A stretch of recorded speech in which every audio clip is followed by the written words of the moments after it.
hold these truths to be self-evident, that all men are created equal, that they are endowed by their Creator with certain unalienable rights, that among these are life, liberty, and the pursuit of happiness.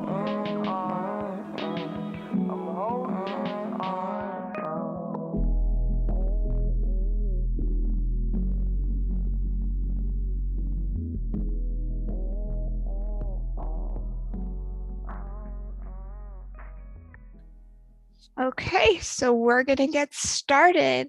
Welcome to the beginning of Mental Health March, or today we can call it Mindfulness March. We're here with Filippa Anzalone, who runs a lot of different programs with our school. So Filippa, if you want to kind of introduce yourself and tell us your work with students. Sure, Leah. Do you? What I do is I'm a faculty member and the associate dean for library and technology services.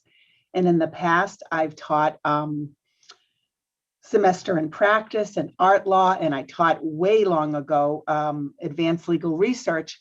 But about 6 or 7 years ago, I really was rekindling a love for and an interest in mindfulness.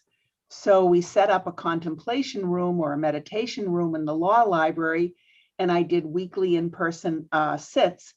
And now that we're in a hybrid situation, we don't really use that room anymore because it's kind of hard to social distance in it.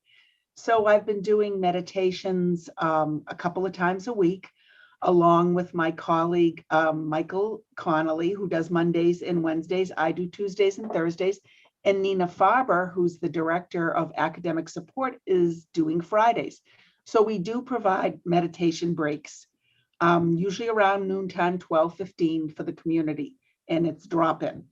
I also, 3 or 4 years ago, actually 4 years ago, I designed it, and I've been teaching a class called Mindfulness and Contemplative Practices for Lawyers because of the National Task Force report that came out in 2017, and it was commissioned by the ABA. And it, between that and another report in 2016 from the Hazelden Center, it really showed that lawyers were in a bad way as far as emotional and mental health because of the demands of the practice.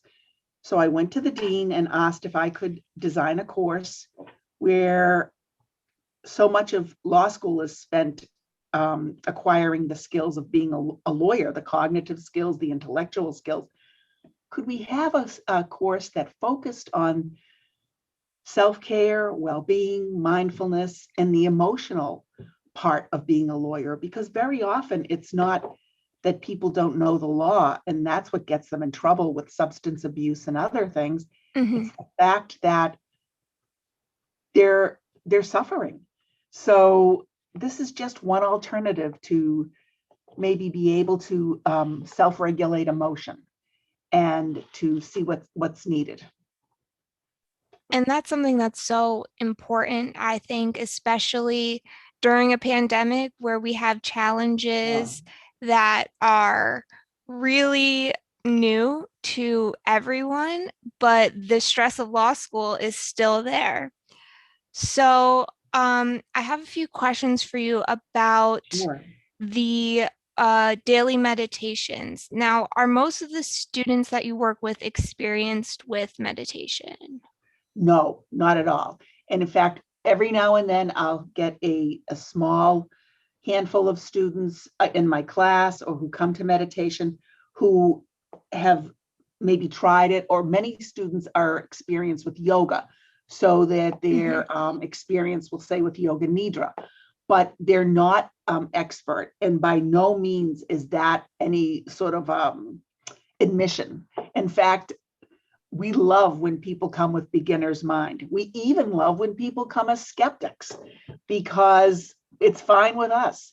One of the things in mindfulness, the definition of mindfulness is being present in the moment without judgment and with intention. And that's loosely said. That's sort of according to John Kabat-Zinn. So people come with being skeptical, and it's either for them or it's not. No judgment. So why do you think, what inspires people to come? What do you think they're looking for? Do you think it's because they have one stressful event in their lives? I think that's such a good question, Leah. And I think that people come for all different reasons, in the same way that all people turn to substance abuse for all different reasons. Some people are very stressed and they'll try anything. Other people have read an article, or they've seen, or they have a relative who's into mindfulness. Maybe someone has, even like a significant other or a friend has, or a family member has advised them to get into mindfulness.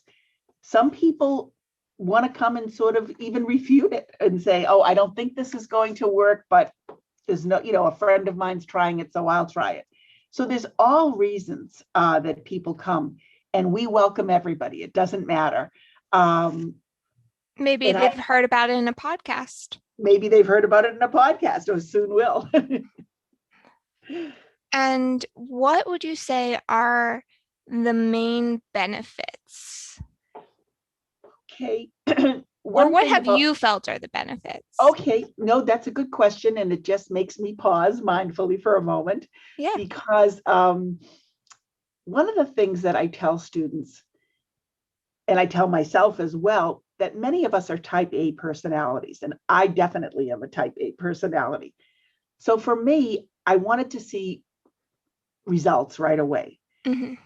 Sometimes you do see results right away, but sometimes one doesn't. But there is research and evidence. It's an evidence-based healthcare, a way of, controlling or helping one's health. And there is research to state that it helps with resilience. It helps with mind wandering, which I know many of us are prone to mind wandering and rumination. It helps with our ability to self-regulate emotion. It won't change life for anybody. Mm-hmm. It's not a way to control life, but it's a way to give us some spaciousness between what happens in life and our reaction to it. So it gives us that space to skillfully respond in the present moment, and by staying in the present moment. And for me, Leah, it's been a life changer. And it took some fits and starts for me, doing it when I was young, in your age. Then I gave it up. I thought, oh, this isn't working. But little by little, every time I tried it, I stayed a little longer. And I have to say, I've been meditating daily for the last 6 years. Wow, that's amazing. Yeah. Yep. And I know you're going to walk us through a mindfulness pause in just a little bit, but my next and last question for this part is, what do you say to someone like me who's a little embarrassed? I don't want to come and be bad at it. I don't want to sit with my camera on and a Zoom and, have people stare at me with my eyes closed. What do you say to me? Well, Leah, it's so funny. And so I really believe, I read an article on this today, and you've heard of FOMO, fear of missing out. Mm-hmm. You've heard of, like, what is it? YOLO, you only live once. Yes. This article was about FOMO, the fear of people's opinions. Yeah. And it's true. I have to say, my students write journals, and I've even brought this up as a theme in class, that law students are really, and if I look back in my youth, that's one of the good things about age, is that you kind of don't care what people think as you get older. But just if you realize that that's just the ego, and that's like the sense of self that can be destructive to us all. Mm-hmm. And just people aren't as interested in us as we think they are. So true. It's, isn't it? I'm not that interesting. I don't know why I think anyone. No, No. I don't mean that way. No, I'm kidding. But I just think that sometimes, I remember when I was younger, I used to think people were looking at me or thinking certain things. They didn't even notice.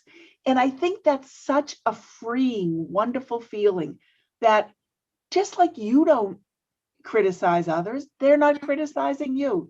So it's such a wonderful realization.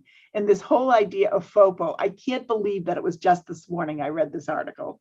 Perfect timing. I'm happy Yeah, you did. perfect timing. Yeah, no, it makes a lot of sense. And I think in this realm of focusing on mental health, that's a huge part of it, It is. especially in law school. A huge thing that at least affects me, and probably I assume other people, is the competitive nature of law school. And I know that BC definitely has a better community, but still to the root, it's a competitive industry, and you're always thinking of other people, and it's really hard to tune that back into yourself. Absolutely, absolutely. And that's why mindfulness is so important, because it gives us that space. Because what happens, lawyers have so many inputs, research, writing, and outputs, and that we're constantly being judged Mhm. by people in class, by when you're practicing, by your clients, by judges, by so many others, that it's hard to get, like you say, get out of that mind frame. And I think mindful pauses, I would even go so far as to say full-blown meditation, Mhm. if and it's fitting it in is hard in a busy lawyer's life, especially people with young children. My kids are older than you, so it's a little different now, but it was very hard when my kids were younger, and I had a very full life, but that's when you need it most. So Mhm. anything you can do to give yourself those pauses is so important. Well, that is a perfect segue. I'm gonna try to spotlight your video. Okay.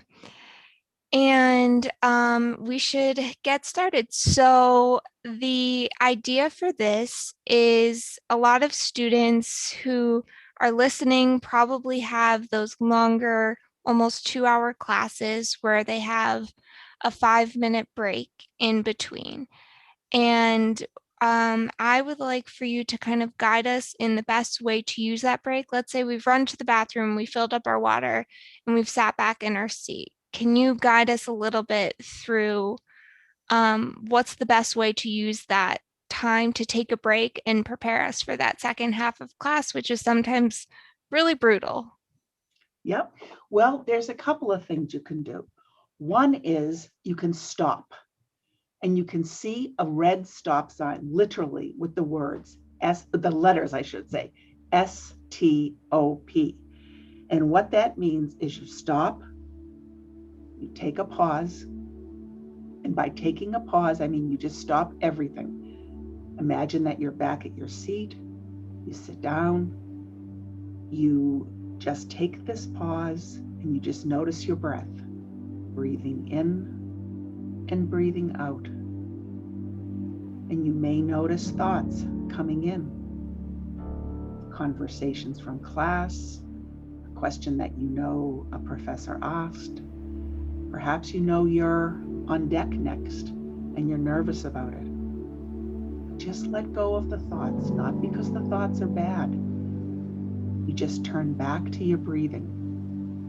Keep on focusing on the breath, just for a few minutes. Taking a pause, coming back to the breath, feeling the breath as it comes into the body, noticing where the breath affects the body. Perhaps it's your chest, or your nostrils, or your belly. Just breathing in and out, perhaps with eyes closed, perhaps with the eyes held in a soft gaze, which means you just have your eyes a few feet in front of you, focused on nothing. So sit breathing and observing for just a couple of minutes. Seems like an eternity perhaps, but it's just a short time. And if the thoughts intrude, just keep pulling the focus and the attention back to the object of concentration, which is the breath. And then just observe. Observe your body, observe any areas of tightness. Perhaps breathe into them, not to fix, just to breathe into them. And then when this is finished, Maybe you hear other students coming into the room or the professor calling the class to order. Just open your eyes and proceed. You may feel refreshed.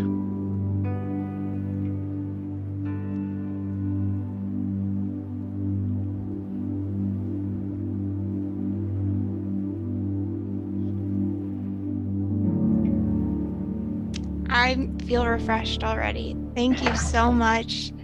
Wow, I feel very calm and relaxed now. I don't even know what to say. But thank you so much for guiding us through that. And is there anything else that you want to get out to students about ways that they can focus on their mental health? Yes, I just think that don't try to face it alone. Mm-hmm. There are so many people here who are willing to help. I know that Nina Faber is here and helps students. I know that I'm always willing to help. There are other people in student services. There's Eileen Thompson, who works for the university, who's a psychologist. There are so many people willing to help. And sometimes trying something a little bit different, something a little bit, maybe you see meditation or mindful pauses as a little kooky. Maybe that's a good way for you to proceed a little, and just do something a little bit out of character. That may help. And just don't stay alone. Don't stew in it. Mm-hmm. If you need help, reach out. Wow. Thank you so much for being with us and for kicking off our Mental Health March initiative. I've really enjoyed our conversation, and I have a feeling that the rest of the community will too. Thank you so much, Lea. I'm honored that you asked, and I hope I see more students in meditation. Thank you so much. I know you'll see me. Okay. Thank you, Lea. Take care. Thank you.